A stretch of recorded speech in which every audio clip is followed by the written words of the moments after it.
Parking validation, please. Validation is for customers. Then check my account. Sir, the ATM outside can tell you the same thing faster. I didn't ask for the ATM. We're very busy today. Doesn't look busy. Megan, just run it. If Grandpa's got enough in there for parking, we'll all clap. Name? Arthur Bennett. Let me guess. Big business owner? Secret millionaire? Happens all the time. No, just a customer you should have checked before you started laughing. The smile on Megan's face froze for half a second. Not because she felt guilty, because the old man had answered back. Near the front glass doors, Carl Jenkins, the parking guard, leaned against the wall with his arms folded. He had already sent Arthur's old Toyota Corolla to the farthest corner of the lot, then waved a man in a black Mercedes into a space near the entrance, like he was welcoming someone important. Ryan clicked his tongue. Somebody woke up confident today. Mr. Bennett, this is a bank. We handle real accounts here. If you need a parking stamp, there are cheaper places to pretend. Ryan laughed again, louder this time. Arthur's fingers tightened once around the small brown paper bag in his left hand. Inside was a vinyl record he had spent half the morning looking for. He closed his eyes for one brief moment. The laughter did not fill the room like thunder. It was worse than that. It moved through the lobby in little pieces, a chuckle from Ryan, a breathy smile from Megan, a smirk from Carl, a whisper from a stranger. Just enough to let Arthur know the room had looked at him and decided what he was worth. But no one inside Heritage Trust Bank knew that the old man they were laughing at was about to cost that branch far more than a parking ticket. To understand why Arthur Bennett walked into that bank looking like a man they thought they could dismiss, the story has to go back to that morning. Sunlight moved slowly across the brick walls of a quiet two-story house outside a small town in Georgia. The house sat behind oak trees and a long gravel driveway, not flashy, not guarded, not the kind of place that screamed wealth from the road. Linda Bennett liked it that way, so did Arthur. In the bedroom, Arthur stood in front of his closet, staring at a row of dark suits he had not worn in months. Fine wool, custom jackets, shoes polished so well they caught the light. His hand passed all of them.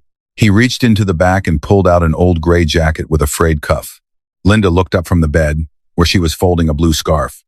It's comfortable. Arthur. Not that jacket again. It's comfortable. It looks like you fixed a tractor in it. I might have. You own suits that cost more than that Toyota you insist on driving. A car only has to get you home. One day someone is going to treat you badly because of how you dress. Then that will tell me more about them than it tells them about me. Linda's face softened. She knew where that sentence came from. Arthur had grown up in a mill family. His father worked in a textile plant, coming home every night with cotton dust in his hair and red marks on his hands. When Arthur was 12, he watched his father walk into a bank wearing work boots and ask for a small loan to repair their roof. The banker looked at the boots before he looked at the man. They were denied in less than 10 minutes. Arthur never forgot his father standing outside that bank afterward, hat in hand, pretending he was fine, while his boy stared at the sidewalk and learned what humiliation looked like when it tried to act quiet. Years later, Arthur built Bennett Southern Textiles into one of the largest manufacturing groups in the region. People called him a titan, a chairman, a legend. Arthur never liked any of those words. He preferred husband, father, neighbor, and on good days, stubborn old fool. Linda adjusted his collar. At least take the Cadillac. I'm only going to town. For what? Arthur Bennett, what are you up to? You'll find out on your birthday. A record shop on Oak Street had called the day before. They had found a clean vinyl copy of the song that played at the church dance, where Arthur first asked Linda to marry him. Back then they had no money, no certainty, and a rented house with a kitchen window that whistled in winter. But Linda had danced with him as if she could already see the life they had not built yet. The shop owner did not know who Arthur was. He only knew the old man had been calling for months about one record. Hope she loves it. She will. When he stepped outside, the street parking was full. He looked down the block and saw Heritage Trust Bank. He had accounts there, though he rarely came in himself. His financial office handled most of it. Still, he was technically a customer, and the lot had empty spaces. Can I help you? I'm going inside. Customer parking is for bank customers. I am a bank customer. Then you won't mind parking over there. That row is empty. Just then, a black Mercedes rolled in. Good morning, sir. Right up front is fine. The Mercedes driver barely nodded. Arthur watched Carl open the bank door for him. For 1 second, he was 12 again, standing beside his father outside a bank, learning that some people look at your shoes and think they have seen your soul. Arthur parked in the far corner. By the time he reached Megan's counter, the walk had made his knee ache. He did not mention it. He simply asked for parking validation. Now Megan stood with Arthur's bank card in her hand. Ryan leaned on the edge of the next teller station like he had found free entertainment. "Come on, Megan," he said. "Run it. I want to see if Grandpa has enough for the stamp." Megan gave him a look that said stop, but not really. Arthur's voice stayed calm. "Before you check that card, I want to be clear." Megan looked up. "Clear about what?" "If this branch treats all customers the way you treated me, then I want every account connected to my name, my family trust, and my business holdings closed out of this institution." Ryan stopped smiling for 1 second, then laughed again. Megan blinked. "Excuse me?" "Transfer the full relationship out," Arthur said. "All $750 million of it." The lobby went quiet. Not because they believed him, because the number was too large to even laugh at immediately. Then Ryan shook his head. $750 million? He said. "If this man has $750 million, I'll resign and let him run the branch." A few people chuckled. Megan gave Arthur a thin customer service smile. "Mr. Bennett, let's not waste everyone's time pretending this is a private banking appointment." Arthur leaned forward slightly. "Check the card." Something in his voice made Megan stop smiling. She inserted the card, typed a few numbers, and clicked once. The first screen showed enough to scare her. Her fake smile faded. She clicked again. Then the private banking profile opened, and the number at the bottom made her stop breathing. Ryan noticed first. "What?" Megan did not answer. She opened another window, then another. The room seemed to shrink around her. Ryan leaned over her shoulder, still half smiling. "What is it?" Then he saw the screen. Heritage Trust Private Banking. Bennett Family Holdings. Family Trust Accounts. Business Reserves. Managed Investments. Total Client Relationship Value. Over $750 million. Ryan's mouth opened slightly.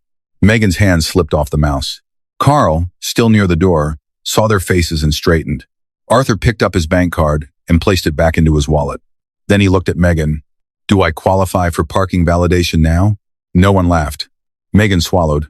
"Mr. Bennett, I need to get the branch manager." "You should," Arthur said. Thomas Reynolds came out of his glass office so fast he almost clipped his shoulder on the doorframe. He was a polished man in a navy suit, the kind of man who believed almost any disaster could be softened if you lowered your voice and used the client's name often enough. "Mr. Bennett," Thomas said, extending both hands. "Sir, I am terribly sorry. There has clearly been a misunderstanding." Arthur looked at Thomas's hands and did not take them. "No," he said. "They understood exactly what they saw. They just thought what they saw was all I was." Thomas's hands lowered, but only for a second. He recovered quickly, smoothly, with a calm face hiding a racing mind. "Mr. Bennett," he said, "I understand this interaction was not ideal, but I'm sure once we step into my office, we can discuss your concerns in a more appropriate setting." Arthur looked around the lobby. Megan pale behind the counter, Ryan frozen beside her, Carl standing by the doors no longer smiling, customers pretending not to listen while listening to every word. "Appropriate for whom?" Arthur asked. Thomas blinked. "Sir?" "Why privately?" Arthur said. "So I can be respected where no one else can hear it?" Thomas's face tightened. "Heritage Trust values every client." Arthur turned slightly toward the windows. "Your guard told me customer parking was for actual customers. Your teller told me you handle real accounts here. Your associate mocked me in front of a lobby full of people." He looked back at Thomas. "If this is how your bank treats a man asking for a parking ticket, I don't trust how you treat people who actually need help." Thomas leaned closer, voice dropping. "Sir, your relationship with this institution is extremely important. My relationship with this institution ended about 5 minutes ago." Megan's eyes filled, but Arthur did not look away from Thomas. "I want the transfer process started today. All trust accounts, business reserves, deposits, and managed investment relationships. My office will provide receiving instructions." Thomas went pale. "Mr. Bennett, moving that level of assets is a significant action." So is teaching your staff that dignity only belongs to people who look profitable. The words landed quietly, which made them worse. A woman in line stepped forward, gripping her purse. He's right, she said. Last month, your staff made me wait 40 minutes while they helped 3 people who came in after me. A man near the brochure rack nodded. My son came in wearing his mechanic uniform. They talked to him like he couldn't read a checking agreement. Another customer said, I thought it was just me. Thomas looked around the lobby and saw the real danger rising. It was not only Arthur's money, it was recognition. People were remembering the little ways they had been made to feel small. Arthur picked up Linda's record. Have a good day, Mr. Reynolds. He walked toward the doors. Carl rushed to open one. Arthur stopped beside him. Carl's face had gone gray. Mr. Bennett, I didn't know. Arthur looked at him for a long moment. That was the problem. He stepped outside and walked across the lot to the far corner, where his Toyota waited under the tree. By evening, Heritage Trust Regional Office knew. By the end of the week, Arthur's financial team had begun moving the accounts. The money hurt Heritage Trust. The stories hurt them more. Customers who had swallowed small humiliations for years started writing reviews. Local business owners told each other what had happened. 2 commercial clients requested meetings, then quietly moved their operating accounts. A retired teacher wrote a letter to corporate describing how she had been dismissed when asking about fees after her husband died. A young couple posted that they had been laughed at for asking basic mortgage questions. Corporate headquarters opened an internal review. They found what Arthur had already seen in one morning, a branch culture that had learned to sort people before serving them. Thomas Reynolds was removed. Megan and Ryan were terminated. Carl's security contract was not renewed. 3 months later, the Heritage Trust sign came down from the building on Oak Street. Officially, the company called it a restructuring decision made to protect service standards and rebuild community trust. But everyone in town knew where it started. Arthur did not celebrate. He had wanted accountability, not ruins. But sometimes consequences arrived heavier than the person who asked for them expected. That first evening, when he came home with Linda's record, he placed the paper bag on the kitchen table and sat down without taking off his jacket. Linda looked at him once and knew. What happened? He told her everything. Carl, Megan, Ryan, Thomas. The laughter, the screen, the transfer. Linda listened in silence, one hand folded over the other. When Arthur finished, she said, they were wrong. Yes. Grohl. Yes. Small. Arthur looked at her. Very. Linda turned her wedding ring slowly on her finger.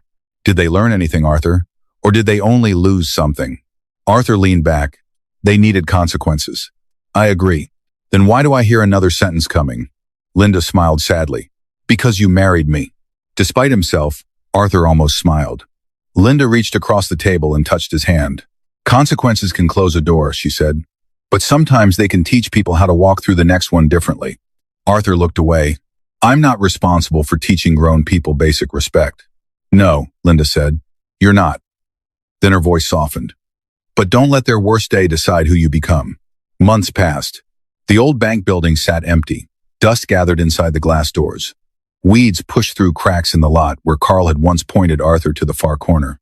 Arthur tried to ignore it. Then one rainy afternoon, after a doctor's appointment, he and Linda stopped at Miller's Diner. The place smelled like coffee, onions on the grill, and pie crust. Arthur helped Linda into a booth by the window. A waitress approached with menus. Coffee, she asked. Arthur looked up. So did she. Megan Carter froze. Her hair was tied back. Her makeup was simple. Her shoes looked worn from long shifts. For a moment, she looked like she might turn around and ask someone else to take the table. Instead, she placed the menus down carefully. Mr. Bennett, she said. Megan. Linda watched quietly. Megan's hands tightened around her notepad.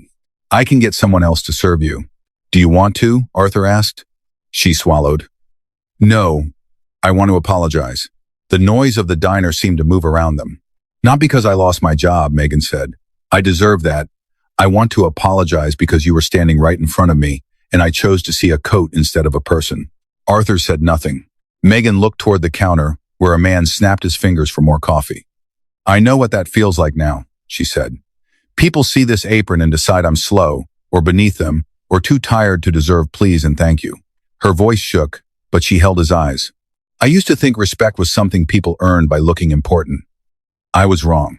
Linda's face softened. Arthur's did not, but something in his eyes shifted. Megan stepped back. I won't bother you again. I just needed to say it. She turned. Megan, Arthur said.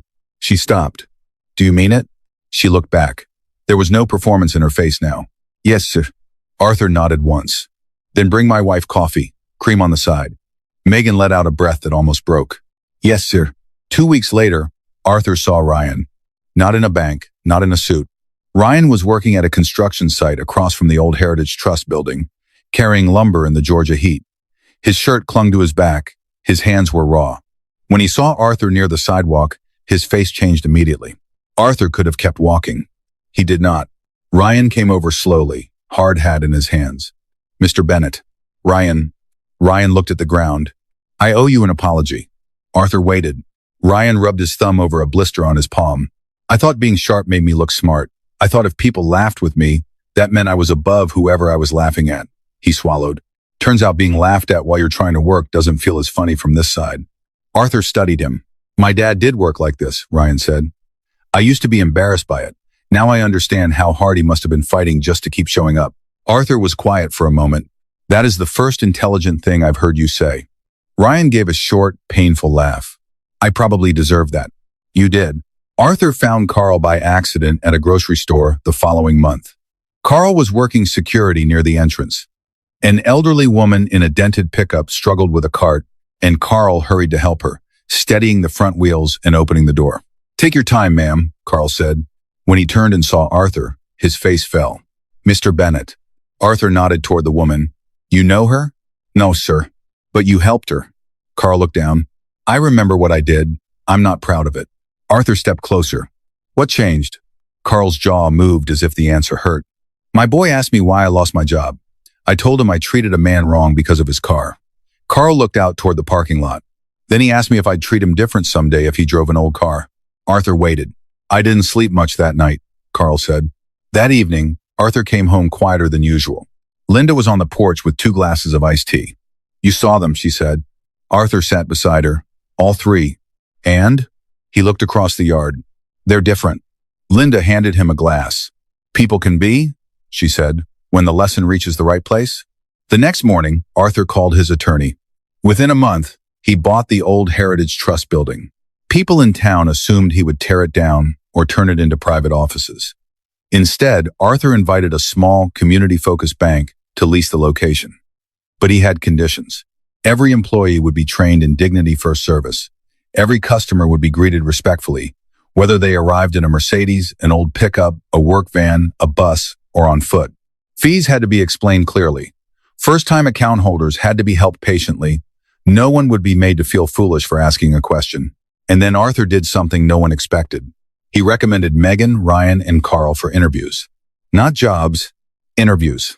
They completed training. They went through probation. They signed the same service standards as everyone else. On the final day before reopening, Arthur met them in the empty lobby where they had once laughed at him. The Heritage Trust logo was gone. Pale marks still showed on the wall where it had been scraped away. Arthur stood in front of them. I am not giving you a reward, he said. I am giving you a responsibility. Megan nodded, eyes wet.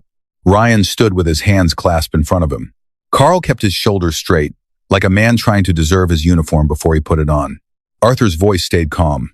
A second chance does not erase what you did. It proves whether you understood it. No one spoke. If a customer walks in here wearing dirty boots, you help them. If a woman comes in embarrassed about fees, you answer with patience. If an old man asks for parking validation, you give it to him without measuring his worth by his car. He paused. And if any of you ever make a person feel small in this building again, you won't need me to fire you. You'll know you don't belong here. Megan whispered, Understood. Ryan said, Yes, sir. Carl nodded, I understand. 6 weeks later, the new bank opened. The building looked brighter, warmer. The old marble had been cleaned. A small sign near the entrance read, Every customer deserves dignity. Arthur had argued against the sign. Linda had insisted. On opening morning, Carl stood in the parking lot wearing a clean uniform. An old pickup truck pulled in, its bumper rusted, engine knocking softly before it stopped. A tired man in a mechanic's shirt stepped out. His hands were clean, but dark oil still marked the edges of his fingernails. A little girl climbed out after him, clutching a purple backpack against her chest. The man looked around as if expecting someone to tell him he had parked in the wrong place. Carl walked toward him. Arthur watched from near the front window. For one breath, the past stood beside all of them. Then Carl smiled and pointed to the space nearest the door. "Good morning, sir. You can park right up front." The mechanic blinked. "You sure?" "Yes, sir," Carl said. "You and your daughter are customers." Inside, Megan looked up as the man approached her counter. His daughter stayed close to his side. He glanced at the other customers, then lowered his voice. "I want to open a savings account for her. It won't be much. Maybe $20 to start. I don't know if that's enough." Megan did not glance at his shirt. She did not look at his shoes. She looked at the little girl, then at him. "You're not wasting my time," she said gently. "You're starting something for your daughter. That matters." The man's face shifted, just slightly, as if he had braced for shame and received respect instead. At the desk nearby, Ryan pulled out a chair. "I can explain the account options," he said. "No pressure, no confusing language, just what you need to know." The little girl looked at her father. "Daddy, are we allowed to sit there?" Ryan smiled, but not the way he used to. "Absolutely," he said. "That chair is for you." Arthur stood beside Linda, silent. Linda slipped her arm through his. "You're, she said. "No, I'm not." "Yes, you are." Arthur reached into his wallet and took out a folded slip of paper. "The old parking validation ticket." Linda stared at it. "You kept that?" Arthur looked at Carl helping another customer at the door, at Megan leaning across the counter with patient eyes, at Ryan explaining fees like every question mattered. Only until I knew they understood what it meant. He walked to the trash can near the entrance, held the slip for one last second, then dropped it in. Outside, another old car pulled into the lot. Carl opened the door before the driver reached it. A bank can validate parking in seconds, but learning to validate people can take a lifetime. So what do you think? When someone has truly changed, do they deserve a second chance, or should one cruel moment follow them forever?